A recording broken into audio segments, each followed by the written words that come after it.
আসসালামু আলাইকুম। সবাইকে শুভেচ্ছা জানাচ্ছি। মাসুম মাহবুব দেখছেন ওপেন দ্য ইউটিউব চ্যানেল এবং মাসুম মাহবুব ফেসবুক পেজ।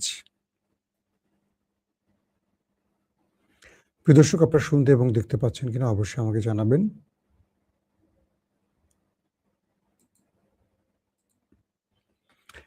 দুপুরের লাইভ সেশনে আপনাদেরকে বেশ কিছু গুরুত্বপূর্ণ খবর দিতে চাই। এর মধ্যে প্রথম যে খবরটি, আরব আমিরাতের পর সৌদি আরবের বিরুদ্ধে অভিযোগ এসছে তারা ইরানে বিমান হামলা চালিয়েছিল। পাশাপাশি আজকে সবচেয়ে বড় যে খবরটি সেটি হলো ইরানের রাজধানীর মাত্র 11 কিলোমিটারের মধ্যে শক্তিশালী দুটো ভূকম্পন হয়েছে। বড় বড় গণমাধ্যমগুলো দাবি করছে ইরান কি তবে নিউক্লিয়ার টেস্ট করলো, পারমাণবিক পরীক্ষা চালালো। এটা নিয়ে কিছু তথ্য থাকবে এবং আমেরিকার অস্ত্র দিয়ে আমেরিকাকে ঘায়েল করতে চায় ইরান, কিভাবে সেটি সম্ভব জানাবো। আবার হরমুজ প্রণালীতে ইরানের মোকাবেলায় এবার মাঠে নামছে ইউরোপের দেশ লিথুনিয়া। বুঝতে পারছেন নাকি? লিথুনিয়া। তারপরের গুরুত্বপূর্ণ খবর, ইরাকের ভূমি ব্যবহার করে নেতানিয়াহুর দেশটি আরবে আক্রমণ করে ফলস ফ্ল্যাগ অপারেশন করে চেয়েছিল ইরানের সাথে আরবদের একটা বড়সড় যুদ্ধ বাঁধিয়ে দিতে। সেটিও সৌদি আরবের এক যুবরাজ এবার ফ্ল্যাশ করে দিলেন।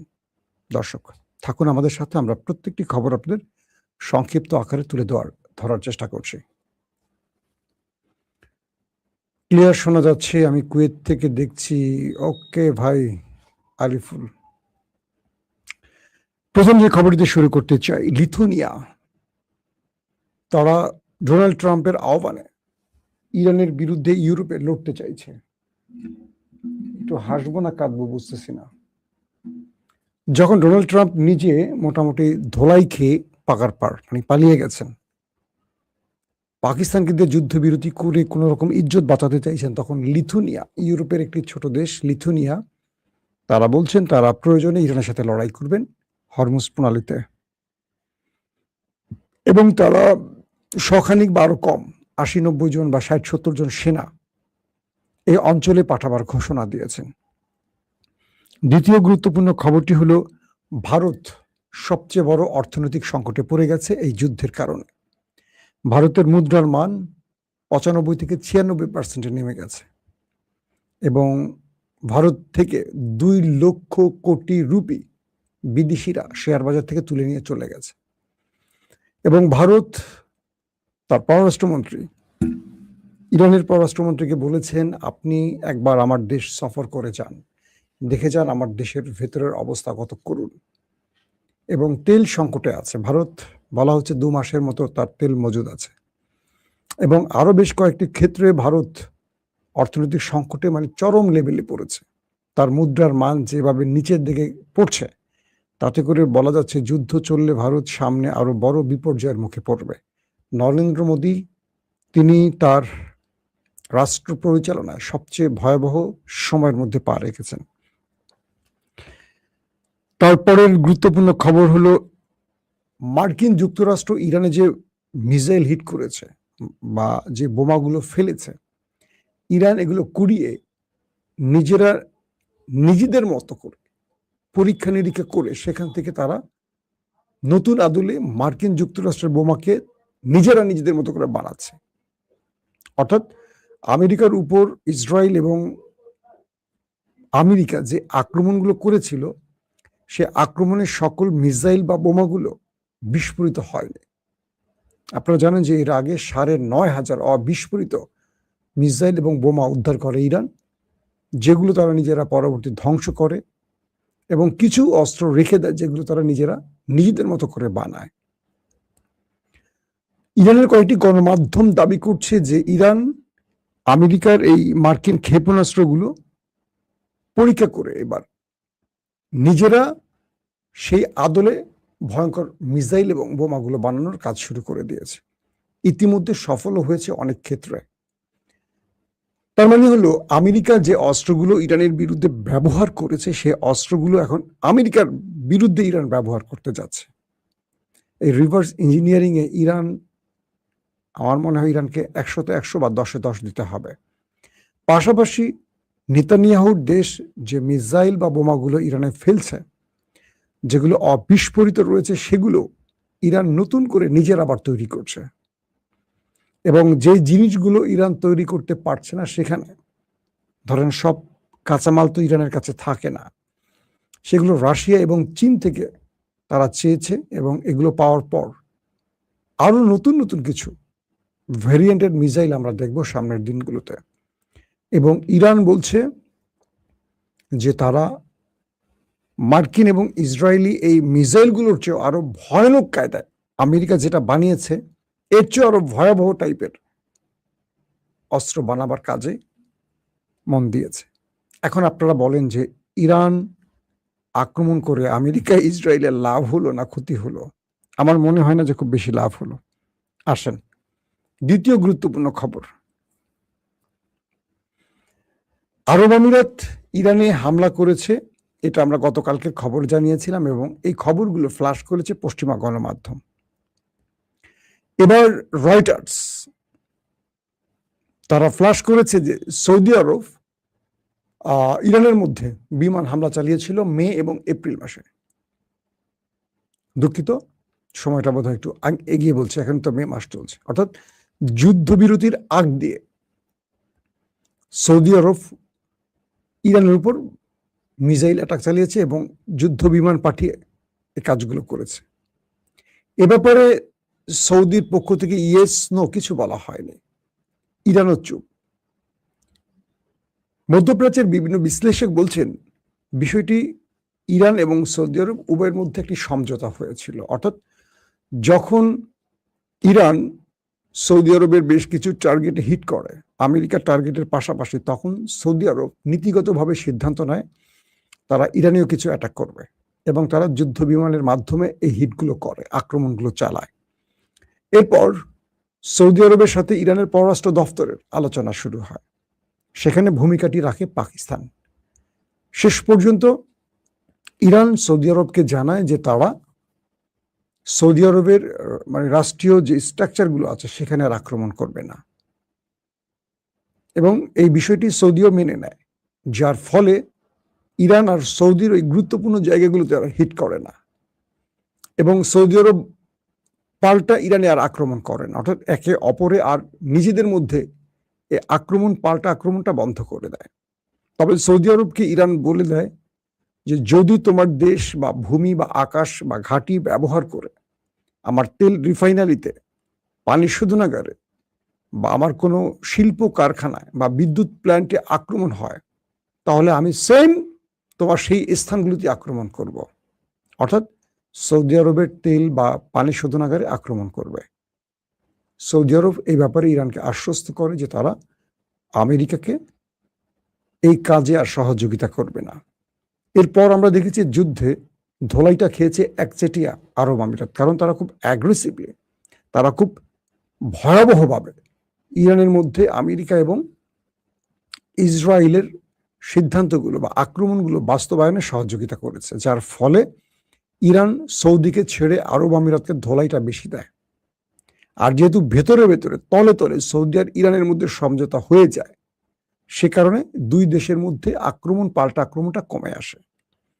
তো এটি নতুন করে রয়টার্স আবার সামনে এনেছে। অর্থাৎ পশ্চিমা গণমাধ্যম চাইছে ইরানের বিরুদ্ধে আরবকে আবার লাগাতে। পশ্চিমা গণমাধ্যম মনে করছে এই খবরগুলো ইরান জানে না। ইরান কিন্তু জানে, শুধু না, ইরান সমঝোতাও করেছে, আলোচনাও করেছে দুই পক্ষের মধ্যে। এবং আরব আমিরাত ইরানে যে হামলা করেছে এই খবর তো আরো আগেই জানে। ইরানের পররাষ্ট্রমন্ত্রী আব্বাস আরাকচি, আলিল্লাহ রিজানি, স্পষ্ট তিনি মারা যাওয়ার আগে আলিল্লাহ রিজানি জানিয়ে গেছেন যে আমাদের প্রতিবেশী একটি দেশ বিশ্বাসঘাতকের মতো পেছন থেকে ছুরি মারতে চাইছে, সেই দেশটি ছিল আরব আমিরাত। তার মানে ইরান সবগুলো বিষয় জানে এবং সেই ব্যাপারে ইরান সিদ্ধান্তগুলো নিয়েছে। আসেন সবচেয়ে গুরুত্বপূর্ণ যে ব্রেকিং খবরের জন্য ওয়েট করছেন সেই খবরে আসে। ইরানের রাজধানী তেহরানের 11 কিলোমিটার ভেতর, 11 কিলোমিটার একটু কাছে বা দূরে, দুটো মধ্য কাতারের বলবো ভূকম্পন হয়েছে। এটাকে আমরা কি বলবো, ভূমিকম্প বলবো। অর্থাৎ ভূগর্ভস্থ মাটির নিচে 4.3, 4.5 মাত্রায় দুটো ভূমিকম্প হয়েছে। যখন মার্কিন প্রেসিডেন্ট ডোনাল্ড ট্রাম্প তার পুরো টিমকে নিয়ে চীনের উদ্দেশ্যে পা রাখছেন, পুরো টিম বলতে বুঝতে পারছেন, আমেরিকার বড় বড় বিজনেসম্যান, ইলন মাস্ক, অ্যাপেলের মালিক, আরো যারা যারা এরকম মার্কিন যুক্তরাষ্ট্রের বড় বড় যে প্রতিষ্ঠানগুলো আছে তাদের সবাইকে নিয়ে ডোনাল্ড ট্রাম্প চীনের উদ্দেশ্যে পা রেখেছেন এবং তিনি বলছেন যে চীন ইরানের সাথে যুদ্ধ পরিস্থিতি বা যুদ্ধ বন্ধে আমার চীনকে কোনো প্রয়োজন নাই, মুখে এটা বলছেন, কিন্তু মূলত টার্গেটটা তিনি ইরানকে ঘিরে আসছেন, কিন্তু মুখে বলছেন ভিন্নটা। ডোনাল্ড ট্রাম্প যখন তিনি চীনে আসছেন, মানে চীনের উদ্দেশ্যে রওনা হয়েছেন, যখন পাকিস্তান চেষ্টা করছে ট্রাম্পকে এক নজর তার দেশে এনে আসিম মনির তার গুরুত্ব বাড়াবে, যখন নরেন্দ্র মোদী চেষ্টা করছেন যে ট্রাম্পকে এক ঝলক ভারতে এনে নরেন্দ্র মোদীর চেয়ারটা একটু মজবুত করবেন, সবাই দৌড়দৌড়ি শুরু করে দিচ্ছেন ডোনাল্ড ট্রাম্পকে কি করে এক নজর তার দেশের মাটিতে এনে পা রাখার সুযোগ করা যায়। সেই সময়টা ইরান কি করছে, মুস্তাফা খামেনির দেশ কি করছে, হঠাৎ করে তার দেশে ভূমিকম্পের পর ট্রাম্প নড়ে চড়ে বসছেন। ট্রাম্প তার সিকিউরিটি, তার গোয়েন্দা দফতর, তার যতগুলো সংস্থা আছে যুদ্ধকালীন, প্রত্যেকটাকে অ্যালার্ট করে বলছেন কারণ কি। কিছু কিছু গণমাধ্যম বলছে ভূগর্ভস্থ এই স্থানটিতে, যে স্থানটিতে ভূকম্পটি হয়েছে, এখানে কোনো প্লেটগত সমস্যা নেই। ভূমিকম্পের জন্য যে প্লেটের ডিসপ্লেট বা কোনো পজিশন পরিবর্তনের ব্যাপার থাকে, এখানে তেমন কোনো সমস্যা নেই। তাহলে এখানে এই কম্পনটি একটি অঞ্চল জুড়ে হলো কি করে? উত্তর কোরিয়া যখন নিউক্লিয়ার পরীক্ষা চালায়, এটিও ঠিক এইভাবে ভূগর্ভস্থ মাটির নিচে তারা চালিয়েছিল। ইসরায়েলও সেম, তারা মাটির নিচে এই পরীক্ষাটি চালিয়েছে, যদিও তারা বলেনি পরীক্ষা চালিয়েছি বা আমাদের কাছে নিউক্লিয়ার আছে, এটি তারা স্বীকার করেনি। তো বলা হচ্ছে ইরানের উপর যেহেতু স্যাংশন আছে 40-45 বছর ধরে, এবং এই সময় ইরান এই যুদ্ধের মাধ্যমে আমেরিকাকে চাপে ফেলে তার স্যাংশন থেকে বাঁচার চেষ্টা করছে। হরমুজ প্রণালীতে নতুন করে দখল নিয়ে এখান থেকে বড় পরিমাণের টোল নেয়ার ব্যবস্থা করছে। আন্তর্জাতিক বাজারে ইরান তার পণ্য বেচার যে সুযোগটি পাওয়ার জন্য আন্তর্জাতিকভাবে কাজ করছে, বা ট্রাম্প যেই বিষয়গুলো নিয়ে চীনও আসছেন, এই সময় ইরান স্বীকার করবে না, কিন্তু পৃথিবীকে জানিয়ে দেবে যে আমরা কি করতে চাচ্ছি বা কি করেছি। তো মার্কিন গবেষকরা বলছেন ইরানের এই ভূকম্পনটি রহস্যজনক। তারা ধারণা করছেন ইরান মাটির নিচে কোনো নিউক্লিয়ার টেস্ট করে বসেছে। অর্থাৎ গতকালকে ইরানের একজন জ্যেষ্ঠ বিচারক যে শব্দটি ব্যবহার করেছেন যে ইরান আক্রান্ত হলে ইরান এবার নিউক্লিয়ার বানাবে, অর্থাৎ ইউরেনিয়াম 90% এনে নিয়ে আসবে। সেই কাজটি একদিনের ব্যবধানে সম্পূর্ণ হয়ে গেল কিনা এটা নিয়ে প্রশ্ন উঠেছে, এবং পুরো পৃথিবী, বিশেষ করে ইসরায়েল, তার দুটো চোখকে 6টা চোখ বানিয়ে না 8টা চোখ বানিয়ে গভীরভাবে মনোযোগ দিয়ে বিষয়গুলো পর্যবেক্ষণ করছে। বড় বড় গণমাধ্যম ইতিমধ্যে বলে ফেলছে যে ইরান নিউক্লিয়ার টেস্ট করে বসছে। আমারও তাই মনে হচ্ছে যে ইরান, ট্রাম্প যখন চীনে পা রাখবেন, চীন সফরে আসছেন, ঠিক সেই সময়টিতে ইরান এই ধামাকাটি ঘটিয়ে, মানে ভূকম্পনটি ভূগর্ভস্থ জায়গায় টেস্ট করে, নিউক্লিয়ার টেস্ট করে আমেরিকাকে বলছে তুমি আলোচনা করবে কি করবে না তোমার বিষয়, ইউরেনিয়াম তোমাকে আর দেওয়া হচ্ছে না, ইউরেনিয়াম কাজে লেগে গেছে, ওইটা এখন মিসাইল হয়ে গেছে, ওইটা এখন নিউক্লিয়ার বোমা হয়ে গেছে। ইতিমধ্যে ইরানের কয়েকটি গণমাধ্যম বলছে আমেরিকা ফোর্দো, নাতাঞ্জ, ইস্পাহানে যে ভয়াবহ অ্যাটাক করেছিল, অর্থাৎ ইরানের যে পারমাণবিক প্রকল্পগুলোকে টার্গেট করে হিট করেছিল, যেগুলোর মুখ বন্ধ হয়ে গিয়েছিল বাংকার ব্লাস্টার বোমার আঘাতে, ইরান এগুলোকে পুনঃসংস্কার করেছে। অর্থাৎ ইরান এই বন্ধ হয়ে যাওয়া পারমাণবিক প্ল্যানগুলো, মানে পারমাণবিক কেন্দ্রগুলো পুনরায় চালু করছে, এবং তাদের অ্যাক্সেস আবার তাদের হাতে নিয়ে সেগুলোকে তারা ব্যবহার শুরু করেছে। তো এই দুটো খবর মেশালে বা মেলালে মনে হয় ইরান মেবি নিউক্লিয়ার টেস্ট করে বসে। তবে এই সময় এসে ইরান এটি বলবে না, এটি পৃথিবী বুঝবে কিন্তু ইরান বলবে না। নিষেধাজ্ঞা বা স্যাংশনের ভয়। এখন আমরা কোনটা ধরবো? ইরান কি নিউক্লিয়ার টেস্ট করলো না করেনি? এটা বুঝতে আগামী 24 থেকে 48 ঘন্টা পৃথিবীর বড় বড় গণমাধ্যমের পর্যবেক্ষণ আমরা করলেই বুঝতে পারবো। গণমাধ্যমের ভাষাগুলো দেখলেই বুঝবো, রিপোর্ট বা প্রতিবেদনগুলো দেখলে আমরা বুঝতে পারবো যে ইরান নিউক্লিয়ার টেস্ট করলো কি করেনি। তবে কিছু কিছু গণমাধ্যম বলে ফেলছে যে ইরান নিউক্লিয়ার টেস্ট করেছে। সেই সূত্রে আমরা আপনাদের খবর দিলাম, আশা করা যাচ্ছে ইরান বড় কোনো সারপ্রাইজ পৃথিবীকে দিতে যাচ্ছে। আল্লাহ হাফেজ।